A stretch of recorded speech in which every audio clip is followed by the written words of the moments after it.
Colombia ingresó a la lista de países con casos de coronavirus. La sangre, todo, o sea, todo estuvo muy controlado. Pues yo me siento bien, yo me siento perfectamente bien. Entonces, me permito informar que el día de ayer, 12 de marzo, fueron confirmados 4 casos de enfermedad por coronavirus en Colombia.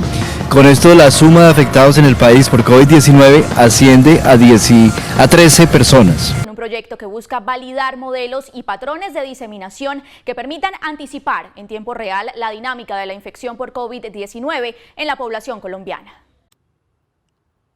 El 17 de marzo del 2020 marcó una fecha muy importante para la historia de Colombia. Ese día, el gobierno sacó el decreto 417, con el cual se estableció el comienzo del aislamiento obligatorio. Para ese entonces, el país contaba con 75 casos confirmados de coronavirus. Actualmente, segunda semana de mayo, hay 16.295 casos, 592 muertos y 3.903 recuperados. Soy Martín Botero y junto a Mariana Vega, Karen Valiente, Sergio Navas y Luis Carlos Gil hablaremos sobre el trato que los medios de comunicación, tanto tradicionales como digitales, le han dado a la pandemia. Principalmente, se tomarán las noticias como símbolo ya sea de esperanza o de pánico. A lo que se le denomina símbolo podría entenderse como las representaciones de un concepto avalado a través de la convención social. Como objeto de estudio en el documental a realizar, se busca utilizar las noticias de diversas casas noticiosas como símbolos ya sea de pánico o esperanza durante esta época de pandemia. Actualmente, los medios tradicionales de Colombia evidencian un cambio en su programación habitual, en donde se observa un uso de determinadas noticias con tal de brindar cierta calma al pueblo colombiano, pero no todas las noticias buscan dar esperanza. Se pueden evidenciar noticias que llegan a generar pánico en las masas. Usualmente, las masas generan sentimientos positivos cuando se observan noticias las cuales se enfocan en lo positivo en medio de una crisis. Generalmente, los medios utilizan casos del diario vivir de la masa, en donde a pesar de las problemáticas, estas personas logran un bienestar a pesar de la situación. De pasar a ser una persona del común sobreviviendo, pasa a ser un ejemplo a seguir gracias a los medios masivos. Por otro lado, los medios también pueden agravar la situación y crear cierto pánico colectivo a través de las mismas.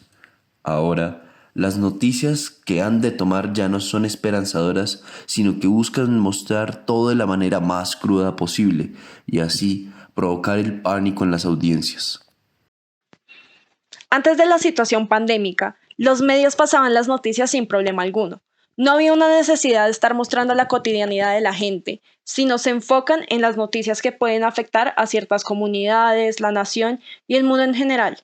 Sin embargo, hoy en día, este cambio en el itinerario de las casas noticiosas nos ha sorprendido como equipo de trabajo. Para trabajar más a fondo la situación de los medios, hemos observado que este cambio de noticias en sus horarios habituales puede generar símbolos. Con base a lo dicho, se analiza no solo lo presentado visualmente, sino también la manera de relatar lo sucedido. Para tener claro esto, se realizó una encuesta al público en general, en donde buscamos observar cómo ciertos medios y ciertos públicos se sienten después de informarse con respecto a la pandemia. Primero, podemos ver que el 72% de la gente se informa a través de la televisión.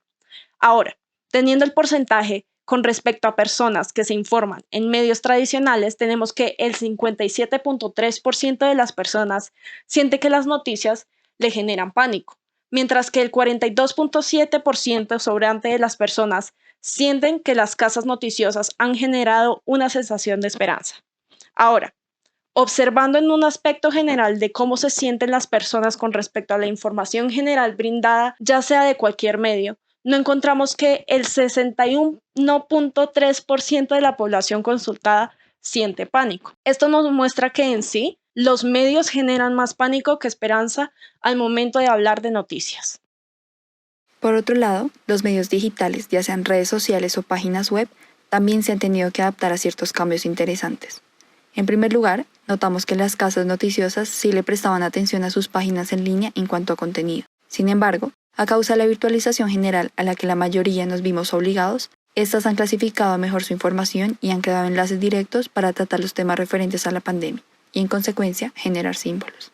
Además, se notó la diferencia en tanto que antes de la crisis sanitaria, estos medios de comunicación buscaban formar un vínculo fiel con sus lectores, mientras que ahora se encaminan a publicar las noticias más rápido para hacer crecer su audiencia. En ese sentido, de las personas que respondieron la encuesta, la mayoría se informan a través de los medios digitales, pues el resultado fue de 88% para las redes sociales y de 68% para la prensa digital.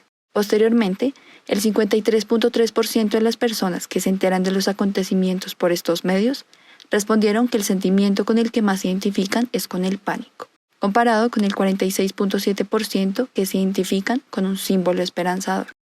A continuación, se mostrarán ejemplos claves al respecto. Esperanza. Las siguientes noticias emiten alivio al espectador, exponiendo casos emotivos con respecto a las adversidades consecuentes al COVID-19. Sabemos bien que las preocupaciones hoy en día oscilan entre la salud y las restricciones comunales. Los acontecimientos a continuación pueden ser tanto como de sobrevivientes al virus como de ejemplos de vida social y emocionalmente estable a pesar de las repercusiones del coronavirus. Pánico. Los ejemplos que prosiguen son noticias de tragedias y sucesos lamentables que emulan al miedo por la inseguridad social y los obstáculos que impiden el desarrollo en cuanto al progreso de recuperación frente al coronavirus. Dichas noticias, a pesar de su veracidad, provocan un impacto negativo en la percepción y punto de vista de la sociedad como consecuencia a su tendencia hacia una corriente pesimista. La dualidad entre estos dos sentimientos se observa en los resultados arrojados por la encuesta. El diformismo del contenido enseñado en varios medios que yacen en la sociedad juegan un factor clave en el comportamiento de las masas. Por ejemplo, se han observado noticias donde la gente, en vez de colmar su tranquilidad y esperanza en el gobierno, decide salir a gozar de su vida. ¿Hasta qué punto se mantendrá la dualidad? El principal problema con generar esta polarización de sentimientos es que divide la sociedad. Cuando se divide la población entre estas dos emociones, no hay una unidad ni armonía dentro de la misma sociedad. La gente observa el mundo no bajo el hecho de la misma noticia, sino de los sentimientos generados por la noticia como símbolo. Al dividir la sociedad en dos bandos, se puede generar un descontrol total de las masas, ya que éstas actúan de manera colectiva. El objetivo de los medios es informar, más no manipular sentimientos. Puede que haya una intención principalmente, entre comillas, bondadosa, de traer tranquilidad en estos tiempos de desespero. Sin embargo, llegar a un punto de presentar noticias superfluas sobre la información concisa, lo que hace es desestabilizar la sociedad en sí. La información da a conocer todo lo que está sucediendo en la actualidad. Es la manera correcta de hacer uso de los medios, si no, ¿se podría confiar en los medios?